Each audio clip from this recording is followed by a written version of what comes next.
नमस्कार, मैं दिनेश सुथार, आदर्श विद्या मंदिर लूनी से। आज हम कक्षा छः के प्रथम अध्याय के बाकी बचे हुए प्रश्नोत्तर करेंगे।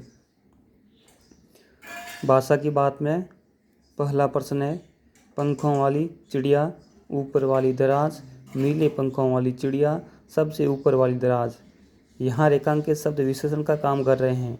अगले पृष्ठ पर वाला वाली जोड़कर बनने वाले कुछ और विशेषण दिए गए हैं। ऊपर दिए गए उदाहरणों की तरह इनके आगे एक एक विशेषण और जोड़ो।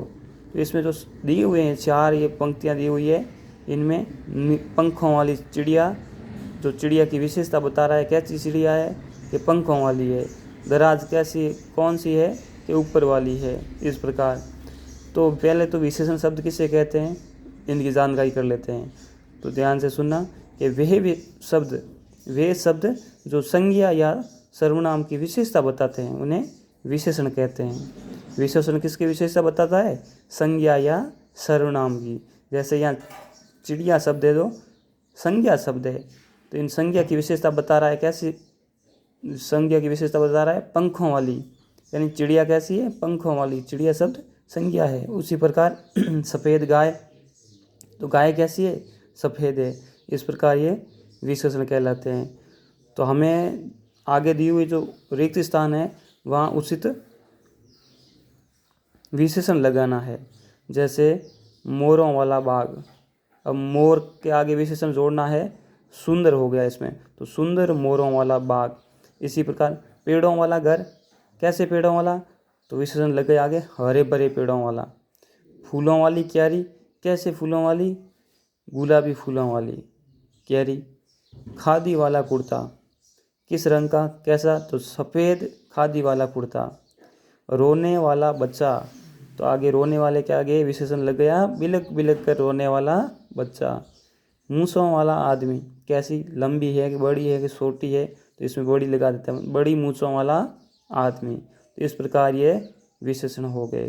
तो विशेषण समझ में आया कि वे शब्द जो संज्ञा और सर्वनाम की विशेषता बताते हैं उन्हें विशेषण कहते हैं। अगला प्रश्न है 8वां, इसको अपन ध्यान से पढ़ते हैं। वह चिड़िया जो खाली जगह दी हुई है, चुंडी के दाने रुचि से खाली जगह खा लेती है, वह चिड़िया रिक्त स्थान दिया हुआ रस उड़ेल कर गा लेती है।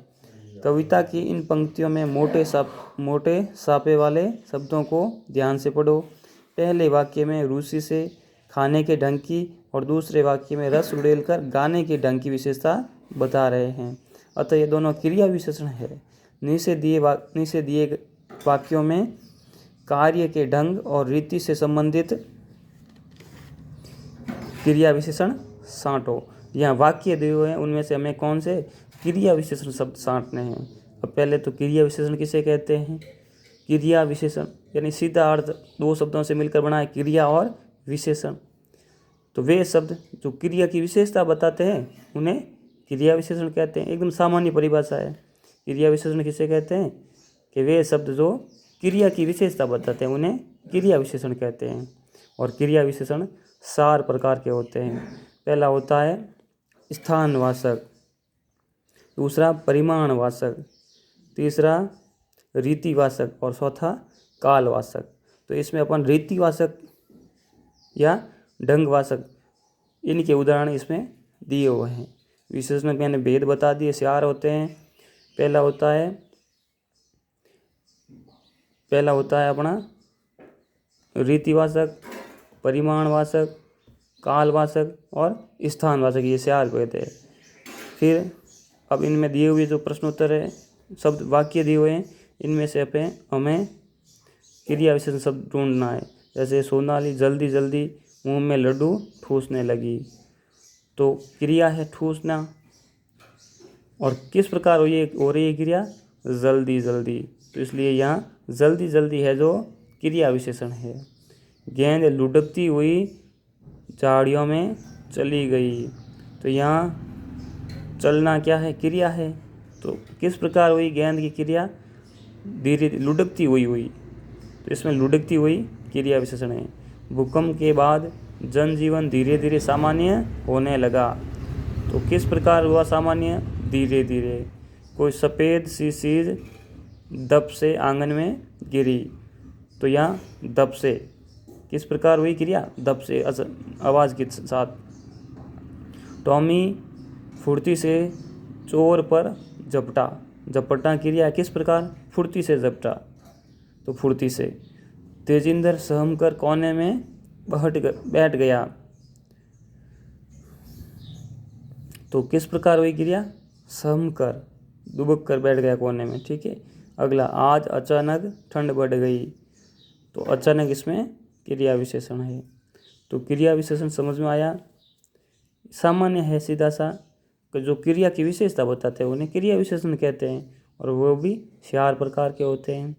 स्थानवाचक होता है कि भाई क्रिया किस स्थान पर हुई। दूसरा है कालवाचक, कालीन समय का ज्ञान करवाते हैं कि क्रिया किस समय में संपन्न हुई। और फिर ये परिमाण, परिमाण का अर्थ होता है मात्रा, कि क्रिया कितनी मात्रा में हुई। और फिर ये चौथा होता है रीति या ढंगवाचक, जिसमें क्रिया किस तरीके से संपन्न हुई। धीरे धीरे, इसमें से ये सभी दिए हुए हैं सभी, तो धीरे धीरे, सहम कर, लुढ़क कर, ये सभी रीतिवाचक विशेष क्रिया विशेषण के उदाहरण है। आज का गृह कार्य, पहला प्रश्न है विशेषण किसे कहते हैं, फिर है दूसरा क्रिया विशेषण किसे कहते हैं, तथा भेद बताइए, इनके कितने भेद हैं, भेदों के नाम भी लिखने हैं। इस प्रकार अपना ये प्रथम अध्याय पूर्ण हुआ।